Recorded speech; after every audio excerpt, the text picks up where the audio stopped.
Money makers, please take out your pen and paper because this next segment is Julian giving us his stocks to watch for 2025. And when Julian speaks, I make notes. I take notes. So, Julian, you have been watching stocks. As you see on your shirt there, you have Wealth Watchers.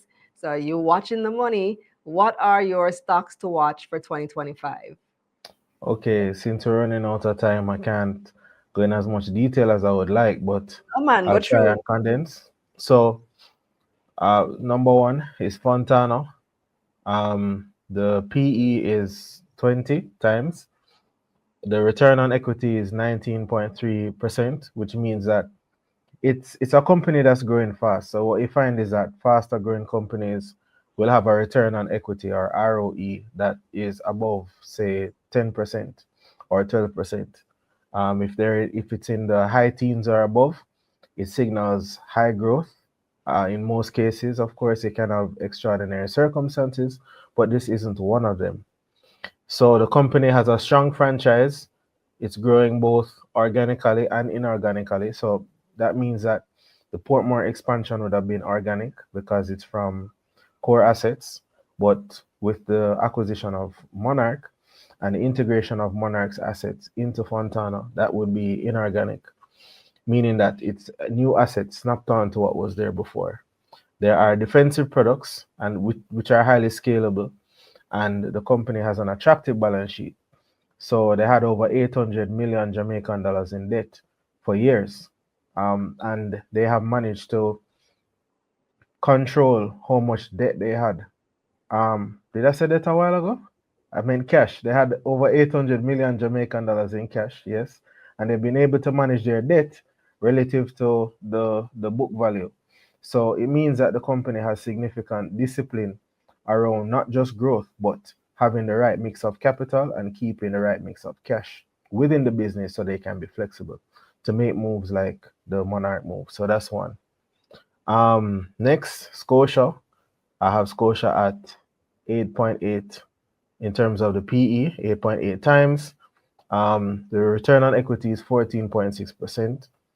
And even though it's not as high as Fontana, it's still acceptable for a large entity such as Scotia because larger companies are not as easily to grow quickly. Scotia is hundreds of years old. It is a market leader in many business lines, and some would say as a group, it's doing much better than its peers in terms of quality of capital that it has. Now, why is capital important? Now, capital gives a company flexibility. So, for instance, in the last two financial years, when interest rates were not falling, but they remained elevated for an extended time in our market, many entities that were lending could not negotiate the interest rates that they were able to do in previous times, like in COVID times and when interest rates were falling. So what happened is that as a result, many of the clients defaulted, and that would have hurt the balance sheets of these financial institutions. So when you lend and you have a lot of the persons borrowing from you, defaulting on their loans or paying you back late, what it does is that it puts you in a difficult position. And Scotia, because they had a stronger balance sheet by way of its capital, the quality of its capital, they were able to grow their loan book quickly and with greater ease, and they were in a better position to absorb some of these challenges around loan quality compared to their peers. And a large part of their competitors' mortgage portfolio actually migrated over to Scotia because Scotia was in a better position to bargain or allow their clients to bargain, and that cause net interest income to grow, which is the spread, and it's a major business line for the business. Instead of just hoping for interest rates to fall and saying Hail Mary. So that is why I'm bullish on Scotia. Another one is Last D. Last D has a PE of 11.88 times, and the Mm. return on equity is 12.7%. So it's almost self-explanatory, but I'll still go over it. Robust brand loyalty. It has cheap products. They're affordable. and they're also defensive. So these products don't reduce their sales significantly in a recession, for example. And there's talks that Jamaica has an economy that's contracting, and it's likely to continue for the first half of this year, according to several experts. So that's a company that investors can monitor, because pharmaceutical products and the type of food products that Last D distributes can withstand conditions like that. Like Fontana, it has a strong balance sheet, very low debt, very high cash balances, and it also has a very strong amount of brand loyalty. The next one is Last M. The PE is 12.45 times. Return on equity is higher, 18.3 times, which is also impressive.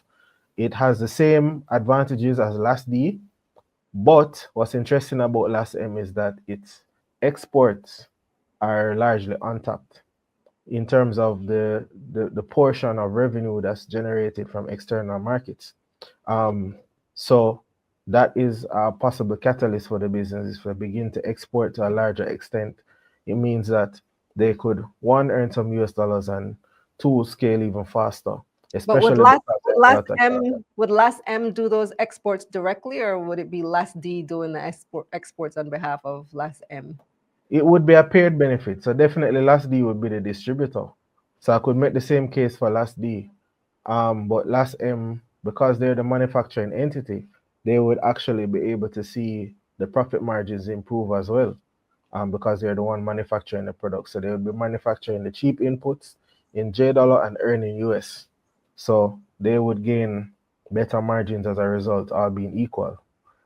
So both businesses would benefit from that. And the last one, but not least, is Cygnus Credit Investments. It has a return on equity of 12.35%. The PE is 4.95, which means that it's very cheap.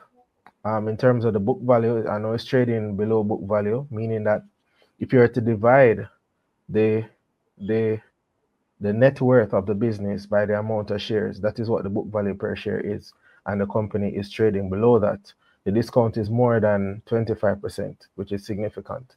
So it's very cheap. I know that Cygnus has a very agile business model, because in the Caribbean, most businesses are funded by traditional financing sources from banks.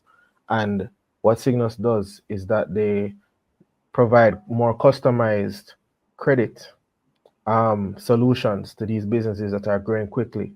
And because these businesses are getting customized credit, they can grow even faster. So, yes. So So, the company has a hardworking team. They have a strong franchise model, and they have high demand relative to supply, because there aren't many companies offering this flexible type of financing. so to summarize, Fontana, Scotia, Last Hmm. M and Last D, Yeah, and what's the last one you said again? I said Cygnus Credit Cygnus. Investments. Hmm. Stocks to watch for Yeah. 2025. I see a few questions in the chat. Let me see. Hold on, Questions. wait. Actually, in terms of PE, the Cygnus is trading at a big premium actually. But in all fairness, companies like Cygnus that are largely structured as a fund, they're better to assess in terms of book value. So the And they price did to do book a might, share buyback. They did do a share buyback last year, so yeah. So the to price kind to of book might be understand the more, premium. yeah.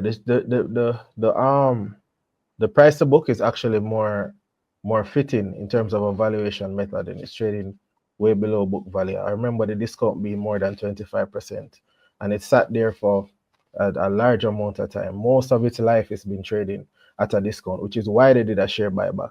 Hmm. And the dividend, we all know persons love Cygnus for the dividend, Cygnus Credit Investments for the dividend. So great dividend opportunity. So is Scotia, so is Fontana. So these could give you a mix of dividend and growth, especially the ones apart from Lasco. Lasco is mostly growth, because they tend to keep the cash to reinvest to grow the business quicker. But the others are more generous with the dividends. We have a few questions and comments in the chat. Shell says, 2 years now, the experts telling us Fontana will be over $10. Did I say Fontana was going to be over $10? And over Maybe what I time don't know. I period? don't remember if you said it, but I guess that's Yeah, why it she came up. mentioned It it came was up during my higher. discussion, but I don't remember saying that. I don't remember saying that on the show.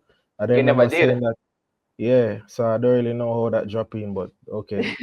But Fontana was over $10 like probably not last year, the prior year, but Yeah, it was at twelve I dollars. was looking at Fontana recently doing some research. Their high has been 1130 something, I think. It was over Yeah, 12. yeah. Actually, the last time I checked, the stock is down 10% from its 52-week high. Most of these that I mentioned are down from the 52-week high. Scotia is down 10.9.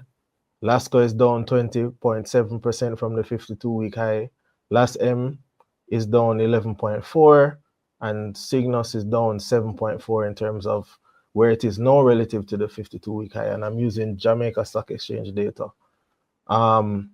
So I mean, it's not just that they have the fundamentals there, but they are down for the most part double digit in terms of the level relative to the 52-week high. So we're considering, especially from a dividend standpoint. A few people are commenting on the PEs that he shared. Stronglink says the PE sounds high to me, that he was referring to Fontana. Stronglink again, PE sounds good for Scotia, could climb to 12, but very conservative. And Yeah, so because of this discussion on I PE, agree with you. I agree with you strongly. but well, because of this discussion now, we have Natoya wanting to know, well, what is considered a low PE? Like, what do you do with these numbers when you hear them? How do you assess it and know if Oh it's yeah. good or bad? All right. So two things. 'Cause I know David going to jump in, which is of course welcome. But so let's look at what a PE is. There's a price, and then there's the E, which is the earnings per share. So the earnings per share is how much has the company generated in the last 12 months from a net profit after tax standpoint divided by all the shares. So it's just earnings per shares. And earnings is another word for net profit after tax. So what we try to do is to find companies that are earning more relative to where it is trading. That's what we use to ascertain whether or not a stock is expensive, because a stock can be $1 and have a PE of 20, and a stock can be $20 and have a PE of 5. So what you find is that the $20 stock is cheaper than the $1 stock because relative to its earnings, they give us a different perspective. Now, in terms of the PE being high now, two things. We tend to compare PE relative to market average and sector average, or if it doesn't have a sector average, the closest comparable pair. So if you find that you are comparing three banking groups and three of those three of those entities in the sample are in the high teens, let's say 18, 17, and 19, and then there's another one that's trading at 12, then the one that's 12 has a low PE relative to its peers. But we shouldn't just compare that in a vacuum. Is it that the companies that are having a higher PE are more popular, and the ones that has a lower PE relative to its peers are less popular? So what you find is that persons may trade what they know, and because of popularity, might trade higher. So what some investors try to do is to find companies that are overlooked by most market participants. And as a result, they may not trade like the rest of the other stocks, and they might be cheaper, but they have good fundamentals such as the dividend yield.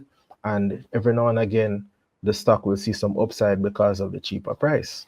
So just from a numerical standpoint, a PE of 20, 30, 50 tends to be on the higher end, while PEs of 15, 16, 8, 5, those are outliers in terms of the cheaper side, especially the last figures that I gave you, single digit, especially for companies that face consumers like the Lascos of the world, the Fontanas of the world. These are trading companies. They sell products and services. They have high asset turnover.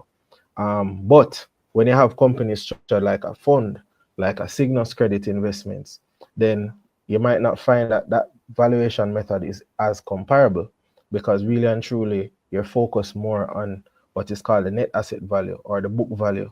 So you look more at book value per share, because it's not a trading company. They don't face customers the way that Fontana does, for argument's sake. So the asset turnover is less, and that's going to bias the type of PE you get. So we really have to match the methodology with the type of company that it is. So what you find is that whenever you have a listed fund, you should focus more on the PB valuation, price to book, versus PE, which is better for assets with higher asset turnover, entities that are trading products and services, for example. So yeah, hopefully I answered the question and it wasn't overwhelming. I think you did a great job. Great insights, Julian. Thank you so much. I guess. Thank you for the opportunity. I David, guess you're not chiming in? No, listen, You need, I I was you need gonna to wrap drink up, some but Panadol. I left a little space for David to jump in because he always jumps in right when I'm trying to wrap up. So I'm not David, gonna you be have the long. last word. I'm not going to be long, Kalila. All Uh, right. so there are different ways to look at it, but I look at the Scotia example as a reference. Scotia's earnings per share, based on their recent audited numbers, is 6.48, $6.48, right? Scotia was trading up to around October, November, $38. Based on that earnings per share figure, it was trading at around 5.9 times. And it's gone from $30 at that point in time to now $57. Now, to put it into perspective, we're talking about 50% increase in the stock price in quite less than 6 months, and yet the earnings per share is not 8.8 times. So the earnings per share kind of gives you a gauge as to how the market is viewing the company from its earnings standpoint vis-a-vis its earning capacity. And when you combine the fact that this is a company that is relatively holding on to more cash and is still aggressively growing, then you kind of get this sense of, hey, this company might be severely undervalued in what you'd call a distressed or relatively slow economy. So back in 2019, I was one of those persons, when I was still learning, saying, hey, why is NTO $200? But at the time, based on its earning capacity at that point in time, in 2019 time, it would have been around 15, like 20 times earnings. And that's $200 per share. So that's to kind of show you that at that point in time, the valuation made sense. Now, in what you call a relatively slow economy, where most firms are, either seeing slow business or, steady state increase, for Scotia to be delivering this kind of return, and hopefully we expect Jamaica's debt to GDP to continue to decline and Jamaica to really take off. Then if Scotia was to, let us say, trade at 15 times, you're talking about a $90 plus stock. If you just multiply 15 times by the 6.48 figure. So that's just one insightful way to use the PE to gauge the potential future price. But everybody has to assess their risk appetite accordingly. And Julia mentioned Cygnus a while ago, and I would look at Cygnus from a PE perspective. You mentioned PB, and even me, if I am looking to build up a steady state US or dividend paying stock, I wouldn't mind Cygnus, because recently Cygnus trading down at 6.06 US cents. Sorry, 0.06 USD, and based on the recent dividends paid out, that translated to a 9% dividend yield, and that's tax free. So for me, in this time of the market being down, as we've heard for the last 5 years, there are good assets that you can purchase that are going to fit a part or aspect of your portfolio that you potentially want to fill. So that's me.